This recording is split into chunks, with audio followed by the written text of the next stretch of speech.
Bueno, buenas tardes para todos, bienvenidos a su cita con Jesús. Un tiempo especial con el Señor, un tiempo donde sé que el Espíritu de Dios va a hablar a nuestras vidas. Hoy tenemos un mensaje muy especial y vamos a hacer el estudio del Evangelio de Marcos. Los invito para que ustedes en sus casas comiencen a leer el Evangelio de Marcos. Aquí vamos a estar estudiando capítulo por capítulo. Hoy vamos a ver el capítulo 1 de lo que se trata Marcos. Marcos es un evangelio, ¿sí? Son 4 evangelios: Mateo, Marcos, Lucas, Juan. Eh, Lucas y Mateo son libros o evangelios que ellos profundizaban más al comienzo en la parte histórica, las genealogías y todo esto, y después comenzaban a hablar a profundidad de lo que hizo Jesús. Pero Marcos es un libro donde directamente nos lleva a Jesús. Entonces es muy lindo, lo he estado leyendo, es muy lindo porque directamente nos cuenta todo lo que hizo Jesús desde el primer capítulo. Entonces hoy vamos a ver que primero el capítulo 1, del versículo 1 al 8, habla de la predicación de Juan el Bautista. Juan el Bautista, ¿quién era? Juan el Bautista era hijo de Zacarías y de Elizabeth. Era una pareja que no podían tener hijos y él era un sacerdote. ¿Mm? Elizabeth era prima de María, la mamá de Jesús. No sé si sabrían eso, pero ahí para que vayan aprendiendo. Entonces, Juan el Bautista era en sí como primo de Jesús también. Juan el Bautista fue el que fue designado a preparar el camino de Jesús. ¿Sí? Entonces, antes de que Jesús comenzara su ministerio, a los 30 años que lo inició, Juan el Bautista estaba predicando sobre el arrepentimiento de pecados, ¿sí? Y que la gente se bautizara. ¿Mm? Y los llevaba al río Jordán y se bautizaban reconociendo en qué habían fallado. ¿Sí? Por eso el bautismo lo hacemos cuando somos conscientes de nuestro pecado. ¿Sí? Por eso en la Biblia, cuando tú lees la Biblia, te das cuenta que a los bebés se presentan, ¿sí? Se hace una presentación delante de Dios, se ofrecen a Dios, pero como tal el bautismo es cuando ya tú eres grande y eres consciente de tu pecado. O sea, ya reconoces, ven, yo he fallado, yo he hecho esto, yo quiero realmente tener una nueva vida y das ese paso de obediencia.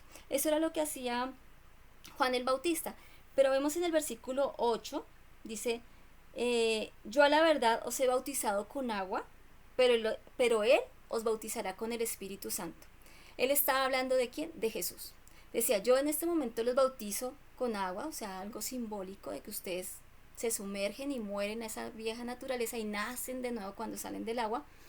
Pero cuando venga Jesús, Él los bautizará con el Espíritu Santo de Dios. O sea, los llenará de su Espíritu. Entonces, cuando tú te bautizas ahora en este tiempo, no solamente tomas una decisión de arrepentirte de tus pecados, sino que también recibes esa llenura del Espíritu Santo. Y eso es lo que tú debes anhelar cuando tú te bautizas y reconoces que necesitas ese tiempo con el Señor. Después viene el bautismo de Jesús, que está en el versículo 9 al 11. Entonces, cuando Jesús es bautizado, dice que el cielo se abrió y descendió el Espíritu Santo sobre él. Y una voz del cielo, la voz del Padre de Dios, dijo, este es mi Hijo amado en el cual me complazco, en el cual tengo complacencia. Entonces, mire tan bonito como cuando Jesús, uno diría, pero ¿por qué Jesús se bautizó si él no pecó? ¿Cierto? Jesús nunca pecó. La palabra lo dice, él nunca pecó. Pero él lo hizo para mostrarnos lo que significa la obediencia. Por eso cuando se acercó a Juan el Bautista le dijo, no, no, no, yo no te puedo bautizar. Antes al contrario, bautízame tú a mí. Pero él sabía que no. O sea, que tenía que cumplir lo que estaba escrito. O sea, que Dios le había mandado que él tenía que seguir ese paso de obediencia de bautizarse. Pero en ese momento recibió ¿qué? Recibió el Espíritu Santo. ¿Mm? O sea, Jesús en ese momento recibe el Espíritu Santo e inicia su ministerio. Si leemos la palabra y nos damos cuenta, Él nunca hizo antes milagros. Él nunca estuvo predicando. Él se estuvo preparando desde su casa. Él fue obediente a sus padres, a María y a José. Él estuvo ayudando a su padre él era carpintero, el papá. Entonces estuvo ayudando en las cosas de su padre, en todo lo que él hacía. Pero él pues también pues estudia la palabra porque los judíos tienen algo muy bonito y es que desde niños les enseñan la palabra, desde niños les van enseñando la palabra para que ellos crezcan sabiendo todo lo que Dios ha hecho, ¿sí? Pero Jesús tenía ese conocimiento, pero él todavía no hacía milagros, él todavía no predicaba públicamente, ni oraba por los enfermos, nada de eso. Él comenzó ese ministerio desde que se bautizó y recibió el Espíritu Santo. Luego vemos el versículo 12 y 13 que Jesús es tentado, ¿sí? Cuando viene la tentación. Entonces, dice que fue llevado por el Espíritu al desierto a un ayuno de 40 días. Uno dirá, 40 días, uy, yo a veces ni aguanto un día de ayuno, me da hambre, pero el Señor ayunó 40 días y dice que fue tentado. O sea, imagínense, si Jesús siendo el Hijo de Dios es tentado por el enemigo, por el diablo, ¿cuánto más nosotros no somos tentados, cierto? Pero algo bonito que él hizo, y quiero que veamos, que él hizo, fue que él siempre usó la palabra. Él siempre usó la palabra eh, para vencer la tentación, ¿sí? Juan el Bautista, Jesús, en el versículo 9 al 11, espera. Lucas 9, 11, ¿tú lo tienes, Jimenta? ¿Me lo buscas, porfa? Lucas 9 al 11. Lucas 1. Lucas, espérate que me confundí aquí un tricín. No, mejor hazme un favor, búscame Mateo 4 del 1 al 11. Sí, ese ya lo tengo. Ah, ok, ese. Es que el otro no era Lucas. Luego el Espíritu llevó a Jesús al desierto para que allí lo tentara el diablo. Durante 40 días y 40 noches ayunó y después tuvo mucha hambre. En ese tiempo el diablo se le acercó y le dijo: si eres el Hijo de Dios, di a estas piedras que se conviertan en pan.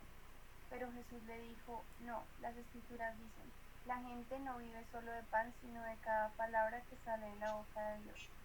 Después el diablo lo llevó a la santa ciudad, Jerusalén, al punto más alto del templo, y dijo: si eres el Hijo de Dios, tírate, pues las Escrituras dicen, Él ordenará a sus ángeles que lo protejan y sostendrán con sus manos para que ni siquiera te lastimes el pie con una piedra. Jesús le respondió: las Escrituras también dicen, no pondrás a prueba al Señor tu Dios. Luego el diablo lo llevó a la cima de una montaña muy alta y le mostró todos los reinos del mundo y la gloria que hay en ellos. Te daré todo esto, si te arrodillas y me adoras. Vete de aquí, Satanás, le dijo Jesús, porque las Escrituras dicen, adora al Señor tu Dios y sírvele solo a Él. Entonces el diablo se fue y llegaron ángeles a cuidar a Jesús. Amén, mira tan bonito, ¿no? Entonces Jesús nos enseña que Él también fue tentado. Entonces nosotros también seremos tentados. Muchas veces somos tentados a hacer algo que no debemos hacer, pero siempre en ese momento es cuando tenemos que decir la palabra, ¿cierto? Cuando de pronto viene el momento de ira, de enojo, entonces ¿qué tengo que decir? Señor, la palabra blanda, quieta la ira, más la áspera hace subir el furor. Y uno debería como poner en práctica, ¿cierto? Pero a veces nos dejamos llevar por la ira y por el mal genio y decimos cosas que no debemos decir, maldecimos, tratamos mal a nuestra familia, bueno, a veces hasta perdemos el control y decimos cosas que decimos después, yo, pero todo lo que dije, ¿por qué lo dije? ¿Sí? Entonces, es en esos momentos donde yo tengo que decirle al Espíritu de Dios que mora en mí, porque miren que cuando Jesús estaba en la tentación, Él estaba que lleno del Espíritu Santo. Y Él venció esa tentación con ayuda del Espíritu Santo. ¿Sí? Entonces nosotros también tenemos que pedirle esa ayuda al Espíritu de Dios. Señor, ayúdame y recuérdame tu palabra para yo poder vencer la tentación. Que vienes de pronto a ofrecerme un mal negocio, no, Señor, no, esto no es correcto, Señor, no debo hacerlo. ¿Mm? O vienen de pronto a decir que, no sé, chismes, murmuraciones. Entonces, Señor, esto no lo debo hacer, ¿sí? No lo debo hacer. Ayúdame a vencer esta tentación. Y mire que cuando lo hacemos, vemos la victoria cuando vencemos la tentación, ¿sí? O caer en un pecado, ¿sí? Entonces, vamos a ver que Jesús vence la tentación ¿con qué? Con la palabra. Con la palabra de Dios puedes vencer tú la tentación, ¿sí? Puedes vencer tú la tristeza, puedes vencer tú la depresión, la angustia, puedes vencerla, el afán, la ansiedad, ¿sí? Porque de pronto a veces cuando de pronto pasamos por momentos difíciles y el Señor nos dice, por nada estéis angustiados, por nada estéis angustiados, sino sean conocidas vuestras peticiones delante de Dios con oración, con ruego y con acción de gracias, ¿cierto? Entonces cuando nosotros realmente podemos decir, a pesar de que estoy viendo este momento difícil, Señor, pero tu palabra dice que por nada me angustia, por nada, ¿sí? Entonces ahí tú vences esa tentación. Vamos a ver, antes que se me olvidó leer este versículo, si Jimenita lo tiene, Lucas 1, 76, 77, que es súper clave y súper lindo. ¿Me lo lees, porfis? Dice, y tú, mi pequeño hijo, serás llamado profeta del Altísimo, porque prepararás el camino para el Señor. Dirás a su pueblo cómo encontrar la salvación mediante el perdón de sus pecados. ¿Sabes qué me impactó eso? Ahí está hablando Zacarías, el papá de Juan el Bautista. Zacarías era el sacerdote, ¿no? Pero mira que él dijo estas palabras que acabo de leer Sandrita, las dijo cuando él era un bebé. ¿Mm? Él dijo, tú prepararás el camino del Señor, o sea, de Jesús, tú hablarás del perdón de pecados. O sea, de una vez dijo, declaró lo que él iba a hacer y así sucedió. Entonces yo veía cómo de verdad las palabras de papás, de la mamá, del papá, de una autoridad sobre sus hijos son tan importantes que a veces hablamos sin pensar con nuestros hijos. A veces declaramos cosas no muy buenas a nuestros hijos porque estamos de mal genio. Y miren que no, o sea, nosotros siempre debemos declarar bendición sobre nuestros hijos. Porque todo lo que estamos declarando de verdad, mira cómo de verdad se hace una realidad. ¿Mm? Juan el Bautista desde el vientre ya había sido escogido por el Señor y Zacarías sabía eso y Zacarías declaró esa palabra y mire que fue lo que hizo Juan el Bautista, preparó el camino del Señor Jesús y comenzó a predicar a la gente de que se arrepintieran de sus pecados. Él cumplió la misión por la cual había venido a este mundo. Vamos a ver también que ya después Jesús inicia su ministerio. Entonces, mire, si ven como el orden, o sea, me gustó mucho Marcos porque él da un orden. Entonces, primero viene Juan el Bautista, bautiza a la gente, se arrepienten de sus pecados. Después Jesús en obediencia se bautiza. Después de que Jesús se bautiza, entonces viene la tentación, ¿no? Viene como el momento crucial, ¿sí? Para iniciar su ministerio. Entonces ya después de que él vence esa tentación en el desierto, dice que inicia su ministerio. O sea, lo inició así porque si no, él tuvo una preparación antes de iniciar su ministerio y estar lleno del Espíritu Santo. Cuando él inicia su ministerio, lo inicia en Galilea y comienza a predicar. Pero algo bonito que también veíamos en Hechos es que no solamente predicaba, él también mostraba el poder de Dios. O sea, la gente era sanada, los demonios eran, o sea, las personas que estaban endemoniadas eran liberados. Vamos a verlo, vamos a verlo aquí. Dice que él decía que el reino de Dios se ha acercado, arrepentidos y creer en el Evangelio, o sea, las buenas nuevas de salvación, ese es el Evangelio. Entonces mira lo que Jesús decía, el reino de Dios ha llegado a la tierra. O sea, no cualquiera llegó, o sea, llegó el reino de Dios. Y eso es lo que el Señor desea, que el reino de Dios more en nuestro hogar, que el reino de Dios more en nuestro corazón. Eso es lo que desea Jesús. Dice que cuando él inicia su ministerio, Jesús llama a 4 pescadores.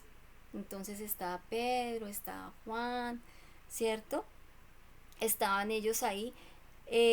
Vamos a leer Lucas 5, 1, 11 que nos lo explica mucho mejor para que entremos como en ese contexto cuando los llama. ¿Me puedes, Lucas Jimena? 5, del 1 al 11. Uh-huh. Cierto día, mientras Jesús predicaba en la orilla del mar de Galilea, grandes multitudes se abalanzaban sobre él para escuchar la palabra de Dios. Jesús notó 2 barcas vacías en la orilla porque los pescadores las habían dejado mientras lavaban sus redes. Al subir a una de las barcas, Jesús le pidió a Simón, el dueño de la barca, que la empujara al agua. Luego se sentó en la barca y desde allí enseñaba a las multitudes. Cuando terminó de hablar, le dijo a Simón, ahora ve a las aguas más profundas y echa tus redes para pescar. Maestro, respondió Simón, hemos trabajado mucho durante toda la noche y no hemos pescado nada, pero si tú lo dices, echaré las redes nuevamente. Y esta vez las redes se llenaron de tantos peces que comenzaron a romperse. Un grito de auxilio atrajo a los compañeros de la otra barca y pronto las 2 barcas estaban llenas de peces y a punto de hundirse. Cuando Simón Pedro se dio cuenta de lo que había sucedido, cayó de rodillas delante de Jesús y le dijo, Señor, por favor, aléjate de mí, soy demasiado pecador para estar cerca de ti. Pues estaba muy asombrado por la cantidad de peces que había sacado, al igual que los otros que estaban con él. Sus compañeros Santiago y Juan, hijos de Zebedeo, también estaban asombrados. Jesús respondió a Simón, no tengas miedo, de ahora en adelante pescarás personas. Y en cuanto llegaron a tierra firme, dejaron todo y siguieron a Jesús. Qué lindo. Qué lindo porque mira que lo primero que Jesús hace cuando se acerca a nosotros, o sea, porque Él es el que nos busca. Nosotros no buscamos a Jesús, él te busca a ti y me busca a mí. Dice que lo primero que Él hace es usar lo que tenemos. O sea, Él mira lo que tenemos en el momento. Mira que Pedro tenía una barca y Jesús usa esa barca para predicar en ese momento. Pero lo bonito es que Jesús, sin que Pedro le dijera, Señor, necesito tal cosa, no hemos pescado, él no le dijo nada de eso, Pedro no le dijo nada, pero Jesús conocía la necesidad que estaban pasando, que no habían pescado nada, y pues eran pescadores, tenían que pescar para conseguir el alimento para sus familias. Y mira que después de que Jesús, que conoce la necesidad, le dice a Pedro, echa las redes nuevamente. Y lo más curioso o lo más sorprendente, por eso Pedro se asombra y los demás se asombran tanto, es que para poder pescar, los pescadores lo hacen en la noche, no lo hacen en el día, porque los peces no van a llegar. ¿Sí? Entonces lo que lo asombró fue eso, porque por eso él dijo, no señor, pero ya no, o sea, no hay peces, no hemos podido pescar en la noche, que es donde más se pesca, ¿cómo vamos a hacer? Entonces, pero Jesús le dijo, no, echa la red, echa la red. Y lo que me sorprende fue la respuesta de Pedro que dice, más en tu palabra echaré la red. O sea, si tú lo has dicho, yo lo voy a hacer. Y así es como nosotros debemos tener esa confianza en el Señor. Y eso que apenas Pedro lo estaba conociendo. Pero él dijo, bueno Señor, si tú dices que yo debo hacer esto, listo, lo voy a hacer en tu nombre. Y él lo hizo y dice que tanta cantidad de peces llegaron a esas redes que las barcas se tendían a hundir, o sea, tuvieron que usar otra barca para poder llenar de los peces, o sea, era impresionante la cantidad de peces que tuvieron. Entonces, esto sorprende a Pedro, él reconoce que no es cualquiera el que está en su barca, que es el Hijo de Dios, y por eso viene ese arrepentimiento. Cuando yo veo que el que se acerca a mí es Jesús, viene un arrepentimiento a mi corazón, y mi vida no puede seguir siendo la misma, ¿sí? Cuando tú realmente conoces a Jesús, tú dices, Señor, de verdad, soy pecador, perdóname, perdóname porque sé que he permitido muchas cosas en mi vida que están mal, ¿sí? Limpia mi corazón con tu sangre, hazme una nueva criatura, Señor, te necesito. Y eso fue lo que hizo Pedro. Pero muy lindo es el Señor que dijo, vengan y síganme. Y dice que ellos al instante, o sea, no dijeron, ay, venga Jesús, ¿sabe qué? Espere, yo voy a vender estos pececitos y voy a hacer tal cosa y me los voy a fritar, me los voy a... No, de una lo siguieron. De una siguieron a Jesús. Ellos dijeron, Él es el Hijo de Dios, o sea, no hay por dónde más coger. Él es el que tiene la verdad. Y se fueron con Él. Ya después, cuando Jesús está con ellos y todo, van a un lugar donde dice la palabra de Dios que había un hombre con un espíritu inmundo, o sea, con un demonio. A veces nosotros decimos, ay, pero eso sí será verdad. Sí, la verdad es que sí existe. Así como existen los ángeles, existen los demonios. Pero el poder de Jesús hace libre a las personas que tienen los demonios. Porque mira que este hombre dice que Jesús entra a Capernaum, pues toda la gente estaba admirada de la doctrina de Jesús porque decía, este hombre tiene autoridad, porque no solo predica, sino que suceden milagros alrededor de él.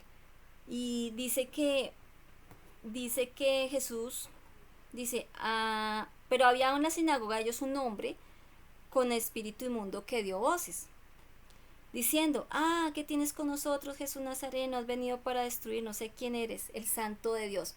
O sea, mira que los demonios o el enemigo reconoce quién tiene la autoridad y quién no, y si es hijo de Dios o no. En el mundo espiritual es así. Entonces él sabía que Jesús era el Hijo de Dios y reconocía la autoridad de Jesús. Por eso temblaba de miedo porque sabía que Jesús lo iba a sacar fuera de este hombre. Dice que Jesús lo reprendió diciendo, cállate y sal de él, y sal de este hombre. Y el espíritu inmundo, sacudiéndolo con violencia y clamando a gran voz, salió de él. Y todos se asombraban de tal manera que discutían entre sí, diciendo, ¿qué es esto? ¿Qué nueva doctrina es esta que con toda esta autoridad manda aún los espíritus inmundos y le obedecen? Entonces mira la autoridad de Jesús, que él reprendía a los demonios y huían, ¿sí? En cierta ocasión reprendió a un hombre que tenía 6.000 demonios, era el gadareno. Que uno dice, ¿6.000 demonios? Sí, 6.000. ¿Cómo podría estar ese hombre? Decía que era un hombre que ni siquiera lo podían atar porque él rompía las cadenas, o sea, porque la fuerza que ejercían los demonios en él. Entonces, y estaba loco, completamente loco. Entonces, muchas cosas, a veces uno piensa que muchas cosas son porque sí, y no, muchas cosas que le suceden a las personas también son porque están con demonios y solamente Jesús puede libertarlas. Yo sé que a veces de pronto uno dice esto cómo es, o sea, como que no lo entiendo, pero cuando tú comienzas a leer la palabra y te das cuenta que Jesús libertaba al que estaba endemoniado, es porque sí es real, ¿sí? Porque hay situaciones donde la gente lo necesita, así como también las enfermedades.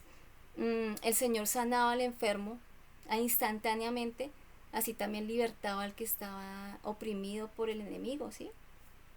Vamos a ver lo que dice más adelante. Dice que Jesús sana a la suegra. Mira, entonces sigue como Jesús ese proceso, ¿no? De ir y hacer, de ir y servir a otros, de ir y con amor ayudar a otros. Se va a la casa de Pedro y resulta que Pedro tenía a su suegra enferma, tenía fiebre. Entonces uno puede decir, ay, pero una fiebre, ¿también Jesús sana la fiebre? Pues Jesús también sana la fiebre. Entonces, cuando estemos con fiebre, solo es pedirle al Señor y yo sé que también nos puede sanar. Porque dice que Jesús entró a la casa de Pedro y la suegra de Simón estaba acostada con fiebre y enseguida le hablaron de ella. O sea, le dijeron, ay, mire que la suegra de Pedro está enfermita. Entonces, está con fiebre. Entonces, él se acercó, la tomó de la mano y la levantó e inmediatamente la dejó la fiebre y ella le servía. Nosotros sabemos que cuando alguien tiene fiebre es porque algo está pasando en el cuerpo y que muchas veces hay que tomar antibiótico, muchas veces hay que tomar ciertas medicinas para bajar la fiebre. Pero mire que el Señor, con solo decir la palabra, esta mujer sanó y dice que se levantó inmediatamente y le comenzó a servir. Entonces, no solamente nos podemos quedar cuando el Señor hace un milagro por nosotros, ¿sí? Porque a veces pasa eso, recibimos como que el Señor nos contestó esta petición, listo, y como que ya no vuelvo a orar, ya no lo vuelvo a buscar, ya no vuelvo a tener esa intimidad con Dios como antes, porque ya recibí el milagro, ¿sí? En cambio, tanto Pedro como los discípulos como la suegra, dice que inmediatamente comenzaron a servirle, o sea, recibieron ese milagro de parte de él, pero comenzaron a servirle. Luego vemos que él va, dice que en la noche también llegan, de muchos lugares comienzan a llegar, claro, comienzan a escuchar que Jesús estaba sanando, que había un hombre que sanaba, que había un hombre que libertaba al que estaba atormentado. Entonces, claro, o sea, eso comenzó a correr tremendamente. Y eso que no había como ahorita en internet, ni celular, ni nada, pero les llegaba el mensaje, como fuera les llegaba, si fuera en camello, por todo lado les llegaba. Y llegó el mensaje, ¿y qué pasó? Se fueron a donde Jesús estaba y no les importó la hora, si fuera de noche, llegaron allá. Y mire lo que Jesús hizo. Jesús no dijo, ay, no, yo estoy cansado ahorita, no tengo tiempo. No, Jesús no dijo eso. Jesús está todo el tiempo dispuesto a escucharnos. Todas las 24 horas. Dice que cuando llegó la noche y luego que el sol se puso, le trajeron todos los que tenían enfermedades y a los endemoniados. ¿Mm? Y toda la ciudad se agolpó a la puerta, o sea, había muchísima gente.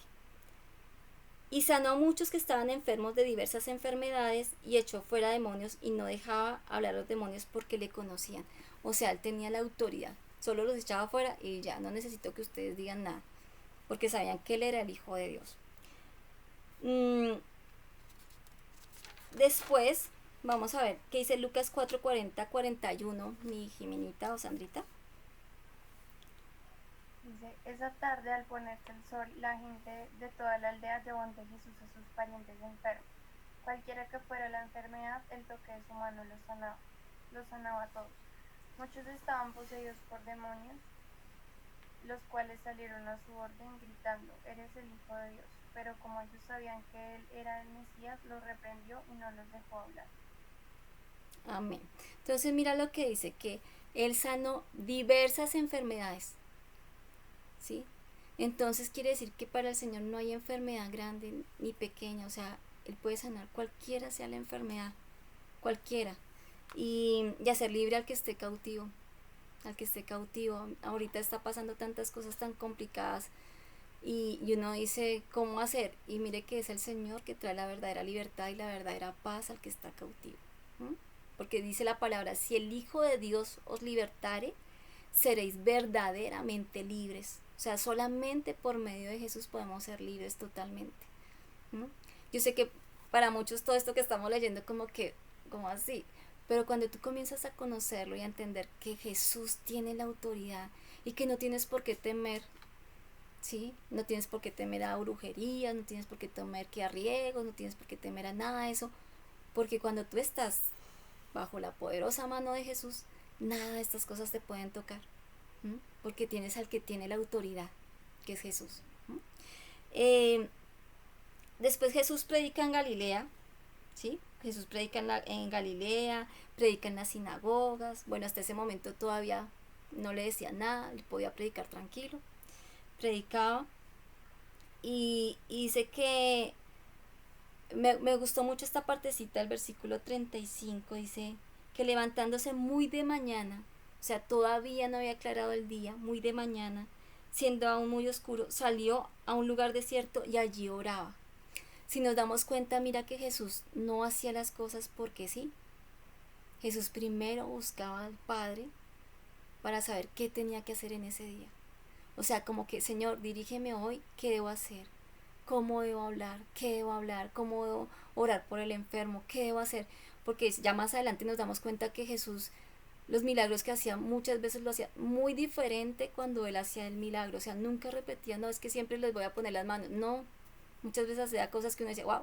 O solamente le decía, ve que Él ya está sano. O sea, no tenía que ir hasta allá.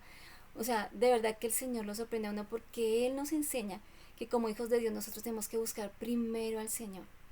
En la madrugada, cuando tú te despiertas, dice que, me impresiona eso, sí, que dice que Jesús, cuando todavía no había aclarado el día, ya estaba hablando con el Padre. Allá Él solito, dice que en un lugar desierto, allá solito, estaba buscando la presencia del Señor porque sabía que en todo el día Dios lo iba a usar en grandes cosas, ¿sí?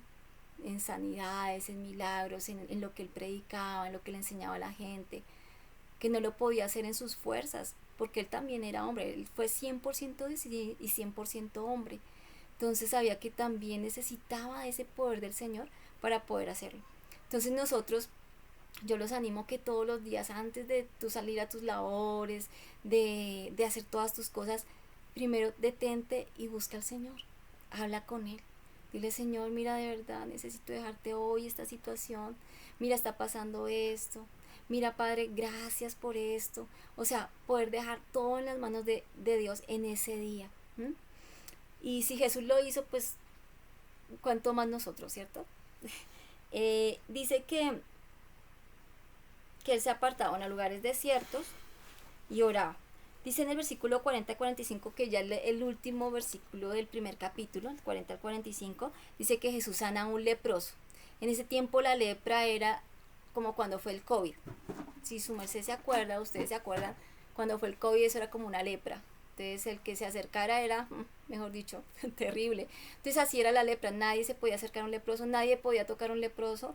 O sea, él estaba aislado, ¿sí? Estaba aislado, no podía acercarse a nadie, ni mucho menos a una sinagoga, a ningún lugar que tuviera que ver con Dios. Pero cuando dice que este leproso escuchó hablar de Jesús, él se dio sus maneras para poder llegar a donde estaba Jesús. Dice que vino el leproso y le rogó, dice que se hincó, o sea, se arrodilló ante él y le dijo al Señor, si quieres, puedes limpiarme. Mira la humildad de este hombre, él no le dijo, bueno, Jesús, usted está haciendo milagros, venga, sáneme, a ver, muestre su poder. No, le dijo, si quieres, Señor, puedes limpiarme. Entonces Jesús, teniendo misericordia, mira al Señor que conoce el corazón, sabía cómo estaba este leproso y cuánto había sufrido en su vida a través por la lepra. Entonces dice que el Señor, por su misericordia, extendió la mano y le tocó. ¿Usted se puede imaginar esa situación de que Jesús toque al leproso? O sea, todo lo que las personas que estaban alrededor podían pensar. ¿Cómo así que toca un leproso? ¿Sí? Si el leproso, en ese tiempo la lepra era una maldición. La lepra era decir que ese hombre había pecado y por eso estaba leproso. Que no era por cualquier cosa, sino que había pecado y por eso le había venido la lepra. Entonces Jesús lo tocó porque lo amaba, o sea, la misericordia de él. Y dice que le dijo, quiero ser limpio. Así que él hubo hablado y al instante la lepra se fue de aquel hombre y quedó limpio, se fue de aquel hombre. Entonces le encargó que fuera el sacerdote, que entregara su ofrenda, como siempre era costumbre. Pero mira, lo que me sorprende es eso, que el Señor no le importó cómo estaba este hombre. Entonces a veces nosotros decimos, ay, no me acerco al Señor porque, ay, estoy tan mal, yo soy tan pecador, yo soy tan malo, Dios que me va a perdonar esto que yo he hecho, Dios que se va a fijar en mí. Pero no, dice que el Señor siempre con su amor y misericordia está con sus brazos abiertos esperándonos a cada uno de nosotros. Entonces nunca dudes de que Él está ahí dispuesto para ti. Ya para terminar, dice, este hombre comenzó a hablar lo que Jesús había hecho. Y Jesús dice que él seguía yendo a lugares desiertos y buscaba como ese tiempo con el Señor también. O sea, él decía, necesito siempre ese tiempo con Dios. Entonces, por más que el Señor nos dé muchas cosas para hacer en su obra o secularmente, en nuestro trabajo y todo, siempre necesitamos sacarle un tiempo al Señor especial.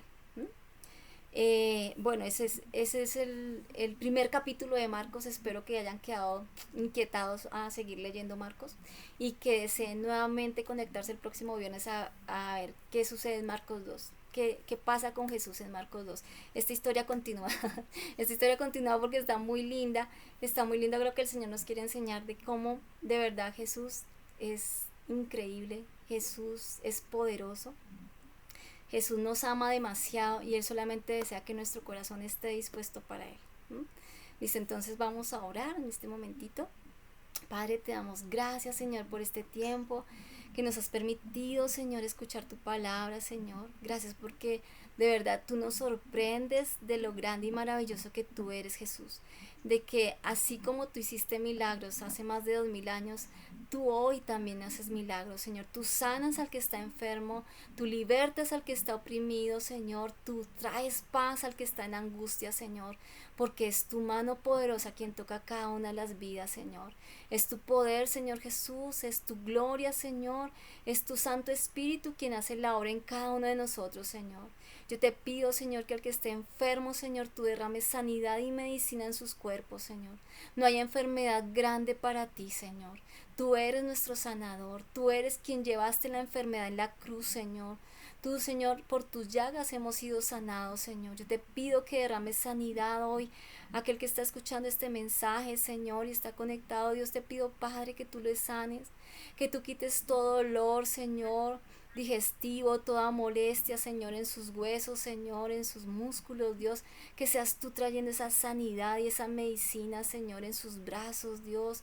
Dios, a cualquiera que esté enfermo, Señor, tú eres su sanador, Señor.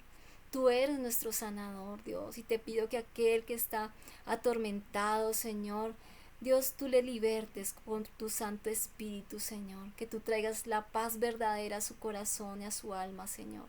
Te damos gracias, Señor, gracias por este tiempo.